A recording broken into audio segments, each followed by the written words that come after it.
அனைவருக்கும் வணக்கம். இது உங்கள் குரு பாலிடிக்ஸ். தாவேகா தலைவர் விஜய் அவர்கள் எந்த தொகுதியில போட்டியிட போகிறான்னு சொல்லி இன்னைக்கு நியூஸ் தகவல்லாம் வந்துட்டு இருக்குது. முக்கியமாக பெரம்பலூர் தொகுதியில விஜய் அவர்கள் போட்டியிட போகிறான்னு சொல்லி நியூஸ்ல வந்துட்டு இருக்குதுங்க. இது எந்த அளவுக்கு உண்மையான்னு ஃபர்ஸ்ட் கேட்டீங்கன்னா, இது உண்மை கிடையாது.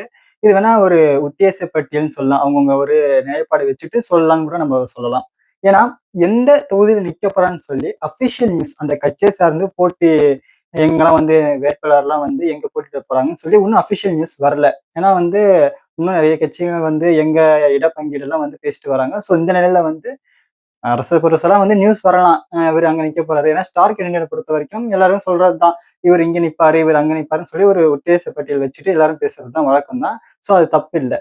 சரி, அந்த அடிப்படையில வச்சு விஜய் அவர்கள் நின்னா இங்க வெற்றி வாய்ப்பு கிடைக்குமான்னு கேட்டீங்கன்னா, இது வரைக்கும் பெரம்பலூர் தொகுதியில பொறுத்த வரைக்கும் ஹையஸ்ட் கவுண்டிங் சொல்லுவாங்க பாத்தீங்களா, வின்னிங் கவுண்டிங். அதுல திமுக தான் அதிகமா இருக்காங்க.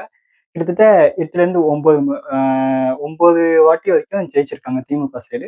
ஸோ இன்னும் எங்கெங்க யாரெல்லாம் நிக்க போறாங்கன்னு சொன்னதுக்கு அப்புறம், ஏன்னா இன்னும் தாவேக்கா சைடுல சில கட்சிலாம் சேர போறாங்கன்னு சொல்லிட்டு இருக்காங்க.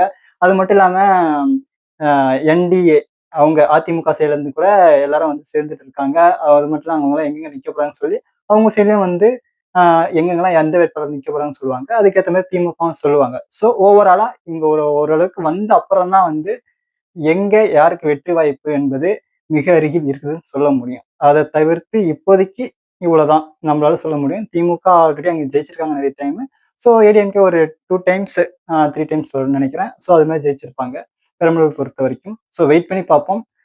அஃபிஷியல் நியூஸ் அந்த கட்சி சேர்ந்து வந்ததுக்கு அப்புறம் பொதுமக்கள்லாம் நீங்க நம்பலாம்.